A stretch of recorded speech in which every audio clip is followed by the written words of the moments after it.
BNP সরকার আওয়ামী লীগকে নিষিদ্ধ রেখেই সংসদে আইন বা বিল পাশ করলো। এতে করে অন্তর্বর্তীকালীন সরকারের এই নিষিদ্ধ করা দোষ বিএনপি সরকারের উপর এসে পড়ল। জনাব মাননীয় প্রধানমন্ত্রী এটা ভুল রাজনৈতিক সিদ্ধান্ত নিয়েছে। আওয়ামী লীগ একই রাজনৈতিক ভুল করেছিল। এতে করে অদূর ভবিষ্যতে বিএনপিও যে নিষিদ্ধের কবলে পড়বে না তা বলা যাবে না। বিএনপির উচিত ছিল এই দোষটা এড়িয়ে চলা। প্রধানমন্ত্রীর একজন উপদেষ্টার বুদ্ধিতে এই কর্মটি করা হয়েছে। প্রধানমন্ত্রীর কোন উপদেষ্টার বুদ্ধিতে এই কাজটা করা হয়েছে সেটা যদি আপনি একটু ইঙ্গিত আমাদেরকে দিতেন তাহলে হয়তো আমরা সেটা মানুষের সঙ্গে শেয়ার করতে পারতাম। তবে আমি নিজে পার্সোনালি মনে করি যে উপদেশটা দিয়েছেন তার উপদেশ যেটা দিয়েছে সেই উপদেশ আমার কাছে পছন্দ হয়নি। আমার কাছে মনে হয়েছে এই ধরনের কাজ করাটা অগণতান্ত্রিক। সরকার কেন এই অগণতান্ত্রিক কাজের সঙ্গে নিজেকে জড়ালো এটা আপনার মতো আসলে আমিও ঠিক বুঝতে পারি। নিরাপত্তার জন্য হুমকি, এই হুমকিকে বন্ধ করে দিয়েই ভালো করেছে। বাংলাদেশের শান্তিপ্রিয় জনগণ গুম, খুন, বিচার বহির্ভূত হত্যা এবং ভোটাধিকার হরণ। আমার কথা হলো কি যে আওয়ামী লীগকে নিষিদ্ধ করে দিলে এই সবগুলি যে একদম শেষ হয়ে যাবে এই গ্যারান্টি আপনি দিতে পারবেন? অথবা আরও একটা কথা বলি, যখন আওয়ামী লীগ ক্ষমতায় ছিল না তখন কি এগুলির কিছুই হয়নি? খুন, বিচার বহির্ভূত হত্যাকাণ্ড হয়নি? ভোটাধিকার হরণ হয়নি এই দেশে? সবই তো হয়েছে। কাজে এগুলোর জন্য আপনি যদি এককভাবে আওয়ামী লীগকে দায়ী করেন সেটাও আমার কাছে মনে হয় খুবই অতি সরলীকৃত অথবা কোনো নির্দিষ্ট রাজনৈতিক মতাদর্শ দ্বারা প্রভাবিত বক্তব্য, এটা আমার মনে হয়। যা হোক, সবাই বলল, যেমন ধরুন আপনি এখন কি হয়েছে, 70% লোক তো হাঁ ভোট দিয়েছে, তারপর সেটা নিয়ে সমালোচনা হচ্ছে না? হচ্ছে তো। সেটাকে তো এই হাঁ ভোটকে তো অবৈধই বলে দিল এই গভর্নমেন্ট, তো এই সংসদ। তাহলে কি বলবেন? সবসময় শতাংশটা জরুরি না ভাই, অনেক সময় জরুরি, আমি অস্বীকার করি না, কিন্তু যে কোনো বিষয় নিয়ে সবাই মিলে রাজি হলো তারপরেও সেটা নিয়ে আলোচনা করা যেতে পারে। এই আলোচনা মানে কিন্তু বিরোধিতা না। আপনি যখন আলোচনা করবেন সেই আলোচনাটা তাদের মধ্যেও দ্বিতীয় অথবা তৃতীয় আরেকটা চিন্তার জন্ম দিতে পারে। আলোচনা সবসময় ভালো। আলোচনা করলেই তাকে গালাগাল করতে হবে, তাকে উচ্চ ফলনশীল মুদি দোকানের বীজ বলতে হবে, এগুলোর উপরে কোনো লাভ নেই। কারণ এই যে আপনি কথাগুলি বললেন, কী লাভ হলো বলেন? এই কথাগুলি কে বললো? আমির হোসেন সাহেব বললো। তো আমির হোসেন সাহেব সম্পর্কে মানুষের ধারণাটা কী দাঁড়ালো? আবার দেখেন আপনার মতামত কিন্তু আমি পড়লাম এই কারণে যে আপনি আমাকে যে সমস্ত অ্যাডজেক্টিভ দ্বারা ভূষিত করেছেন সেগুলো যে যথাযথ নয় এটা কিন্তু আমি পড়ার কারণেই আপনি বুঝতে পারলেন, লোকেও বুঝলো। এই যে আমার মনে হয় গালাগালিটা করা জরুরি না, আপনি সমালোচনা করতেই পারেন, আমার কোনো সমস্যা নেই। এমজি শাব্বির লিখেছেন, বিএনপি মিষ্টি কথা বলে আওয়ামী লীগের ভোট নিয়ে ক্ষমতায় এসে আওয়ামী লীগ নিষিদ্ধ করে দিল। আওয়ামী লীগের লোকেরা এত বোকা। মনিরুল ইসলাম লিখেছেন, আপনারা আওয়ামী লীগকে দোষারোপ করেন 17 বছর বিএনপির উপর অত্যাচার নির্যাতন করেছে। কেন করেছে এটা বলেন না 2001 থেকে 2006 সাল পর্যন্ত আওয়ামী লীগের উপর হত্যা নির্যাতন চালিয়েছিল। 2004 সালে 21শে আগস্ট শেখ হাসিনাকে গ্রেনেড হামলা করে হত্যা করতে চেয়েছিল এবং বহু আওয়ামী লীগ নেতাকর্মীকে হত্যা ও আহত করেছিল, কিন্তু কোনো বিচার পায়নি। হাজার হাজার আওয়ামী লীগ নেতাকর্মীকে মিথ্যা মামলা করেছিল এবং অনেক বড় বড় নেতাকে হত্যা করেছিল। তাই বিগত 17 বছরে প্রতিশোধ নিয়েছিল। এখন হামলা, মামলা ও নির্যাতন শুরু করেছে। এইভাবে চলতে থাকলে দেশে শান্তি আসবে না। আপনার শেষ কথাটার সঙ্গে আমি একমত যে এইভাবে চলতে থাকলে দেশে শান্তি আসবে না। কিন্তু আগে যে কথাগুলি বললেন যে আওয়ামী লীগের উপর বিএনপি কী কী অত্যাচার করেছিল, কী কী টর্চার করেছিল, কী কী ষড়যন্ত্র করেছিল, সেগুলো যদি সবও সত্যি হয়, অনেকগুলো নিয়ে বিতর্ক আছে, ধরে নিলাম সবই সত্য, তারপরেও কিন্তু প্রতিশোধের যে রাজনীতিটা এটা করাটা কিন্তু আমরা সমর্থন করি না। আপনি মনে করতে পারবেন বেগম খালেদা জিয়া বিএনপির যিনি চেয়ারপারসন ছিলেন মৃত্যুর আগের দিন পর্যন্ত, তিনি কিন্তু বলেছিলেন তিনি প্রতিহিংসার কোনো রাজনীতি করবেন না। এই জিনিসটা মাথায় রাখবেন, কারণ একটা প্রতিশোধ এবং প্রতিহিংসা পরায়ণ আচরণ আরেকটা প্রতিশোধ এবং প্রতিহিংসা পরায়ণ আচরণকে ইনভাইট করে, আমন্ত্রণ করে। আজকে ওনারা যেটা করেছেন যে আপনি তার প্রতি প্রতিশোধ নেন, তাহলে আপনারা যখন থাকবেন না অথবা যখন অন্যরা ক্ষমতায় আসবে তখন তারাও কিন্তু প্রতিশোধ নেবে। এই প্রতিশোধের রাজনীতি আলটিমেটলি দেশকে পিছিয়ে দেবে। এই কথাটাই আমি আসলে বলতে চেয়েছি। লীল মিয়া লিখেছেন, কামাল ভাই আপনাকে অনেক ভালোবাসি, তবে শান্ত দেশটাকে আওয়ামী লীগের দালালি করে অশান্তি করবেন না, দেশকে অস্থিতিশীল করার চেষ্টা করবেন না। আপনাকে আমি একটা কথা বলি ভাই, এক নম্বর কথা হলো আমি আওয়ামী লীগের দালালি করিনি। আমি যে কথাটা বলেছি সে কথাটা দেখেন, আওয়ামী লীগের দালালি কী হয়েছে আমি একটা কথা বলি আপনাকে। দেখেন নেপালের কথা ভাবেন, নেপালে যারা ক্ষমতায় ছিল, এই যে ওলি সাহেব যে ক্ষমতায় ছিলেন, উনি যে ক্ষমতার থেকে সরে গেলেন, ওনাকে কিন্তু নেপাল সরকার, অন্তর্বর্তীকালীন সরকার তারা কিন্তু নিষিদ্ধ করেনি, তাকে রাজনীতি করতে দিয়েছে, তাকে ভোট চাইতে জনগণের কাছে যেতে দিয়েছে। ওই ভদ্রলোক ভোটও করেছেন এবং হেরেছেন, এবং নির্মমভাবে হেরেছেন। ওনার জীবনে কোনোদিন এভাবে পরাজিত হননি। এই যে পরাজয়টা কে সিদ্ধান্ত দিল? জনগণ দিল। তো জনগণকে যদি আপনি সিদ্ধান্তটা দেওয়ার সুযোগ দেন, জনগণ কিন্তু ঠিকই সিদ্ধান্ত দিয়ে দেয়। কিন্তু আপনি যদি জনগণকে সেই সিদ্ধান্ত নেওয়ার সুযোগ না দিয়ে আপনি নিজেই সিদ্ধান্ত নেন, তখন সেটা কিন্তু বরঞ্চ ওই দলের প্রতি সাধারণ মানুষের সিম্প্যাথিটাই বাড়িয়ে দেয়। আমি তো মনে করি আওয়ামী লীগকে নিষিদ্ধ করে ডক্টর ইউনূস আওয়ামী লীগের এক দফা উপকার করেছে, এবং এখন বিএনপি এই কাজটা আবার আইন করে আরেক দফা আওয়ামী লীগের উপকার করেছে। কাজে আওয়ামী লীগের যদি কেউ দালালি করে থাকে তাহলে ওনারা করেছেন, আমি করছি না।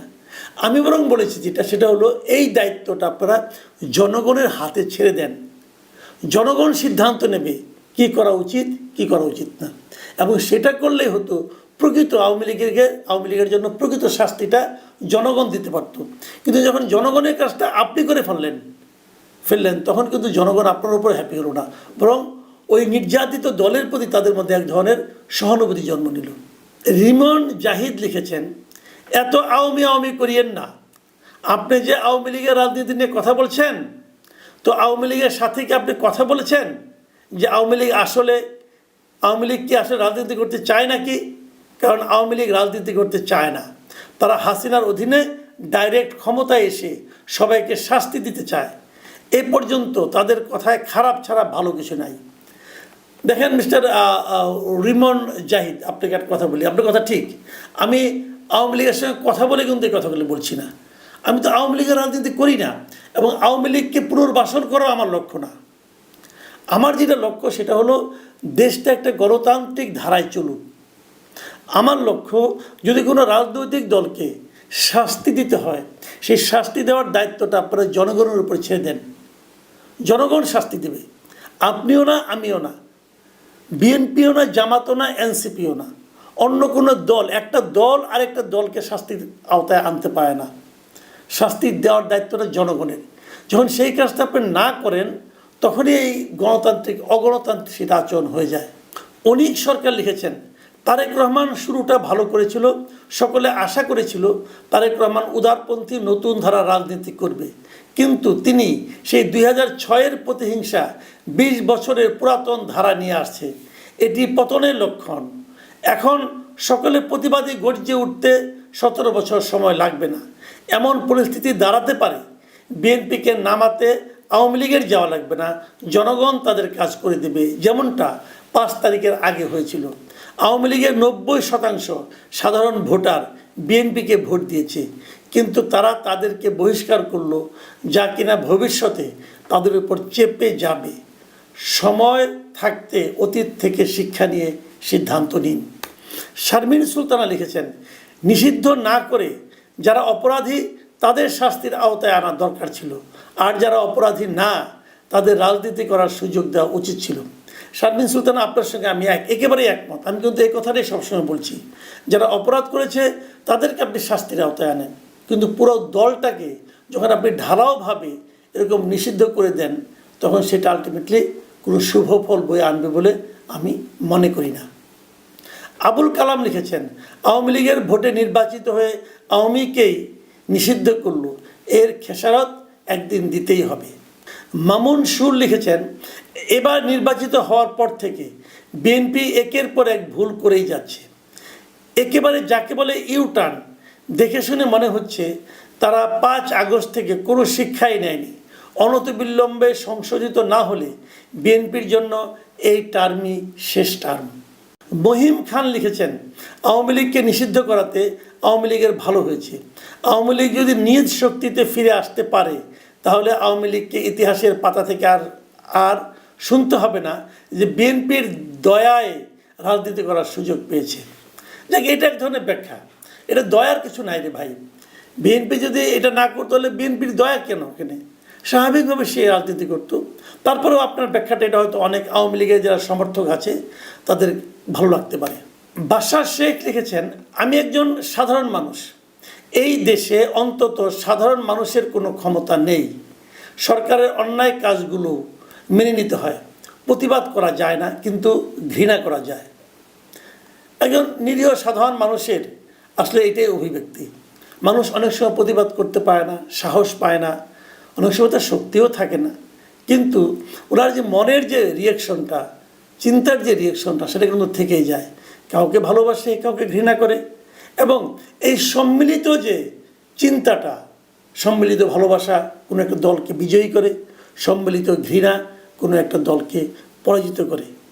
যদি এই জিনিসগুলো রাজনৈতিক দলগুলো যদি মনে রাখে তাহলে সেটা তাদের জন্য ভালো হয়, দেশের জন্য ভালো হয়। এটাই শেষ মন্তব্য পড়ছি। ডিজে রসিন লিখেছেন, আসিফ নজরুলের মতো আপনাকেও 6 মাসের জন্য কোনো একটা মন্ত্রণালয়ের মন্ত্রী করা দরকার, তাহলে আপনার সকল যুক্তি লোপ পেয়ে যাবে। এটা আপনি মোটামুটি ঠিকই বলেছেন। ঠিকই বলেছেন এই কারণে যে যখন কেউ একজন যায় কোনো একটা মন্ত্রণালয়ের মন্ত্রী হয়ে যায় তখন সে কিন্তু সরকারের পার্ট হয়ে যায়। তখন সে তার যুক্তি দিয়ে যদি দেখে যে সরকারের কোনো একটা কাজ ভালো হচ্ছে না, তখন যেহেতু সে সরকারের অংশ, তার পক্ষে চাইলেও কিন্তু সেটা সমালোচনা করার সম্ভব হয় না। তার সমস্ত যুক্তি আসলে তখন থেমে যায়। কিন্তু তারপরেও তিনি কিন্তু নিজের কাজটা করতে পারেন। ওনার যে নিজের যে মন্ত্রণালয় আছে সেই মন্ত্রণালয়ে তো উনি ভালো কাজ করে দেখাতে পারেন যে অন্যরা পারেনি, কিন্তু আমি তো যুক্তিগ্রাহ্য কাজ করেছি। কাজেই ক্ষমতায় দায়িত্ব নেওয়ার পর ওনার মধ্যে আর কোনো যৌক্তিক কর্মকাণ্ড থাকবে না। এই যে যুক্তিটা আপনি দিলেন এটা ঠিক না। আপনি যে আসিফ নজরুলের উদাহরণ দিলেন, আসিফ নজরুল যদি ওনার মন্ত্রণালয়টা ঠিকঠাক মতো চালাতে পারতেন তাহলে তো ওনার কোনো বাড়তি বদনাম হতো না। তো উনি সেটাও পারেননি। ওনার বিরুদ্ধে এখন দুর্নীতির অভিযোগ উঠেছে। এই যে দুর্নীতির অভিযোগগুলো যদি না উঠতো তাহলে কিন্তু আমরাই বলতাম যে এই মন্ত্রণালয়ের এই অন্তর্বর্তীকালীন সরকারের সবাই দুর্নীতি করেছে, কিন্তু দেখেন আসিফ নজরুল করেনি। হতো না কি? হতো, তাতে তার সুনাম কিন্তু বাড়তো। কিন্তু সেই কাজটা উনি ওনার নিজের কর্মকাণ্ডের মাধ্যমে আমাদেরকে করতে দেননি। যে সমস্ত দুর্নীতির অভিযোগ ওনার নামে দেখছি দুদকে আসছে, তার যদি অর্ধেকও সত্য হয়, যদি 10 ভাগের 1 ভাগও সত্য হয়, তাহলে তো বলতে হবে সে ভাই উনি লোক ভালো না।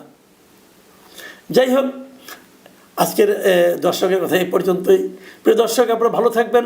আপনারা আরও বেশি বেশি করে আমাদের কমেন্ট করবেন, এবং আমি চাইব কমেন্টগুলো যেন একটু লজিক্যাল হয়, তাহলে আমাদের জন্য সেগুলো পড়াটা সহজ হয়। আর ব্যক্তিগত আক্রমণ করেন, অসুবিধা নাই, কিন্তু শব্দ চয়নে একটু সতর্ক থাকলে ভালো হয়, তাহলে আমি পড়তে পারি। যদি অশ্লীল শব্দ থাকে সেগুলো তো আমি পড়তে পারবো না, তাই না? তাহলে এত কষ্ট করে লেখলেন কী লাভ হলো? সবাই ভালো থাকবেন। এখন এই পর্যন্তই। আল্লাহ হাফেজ।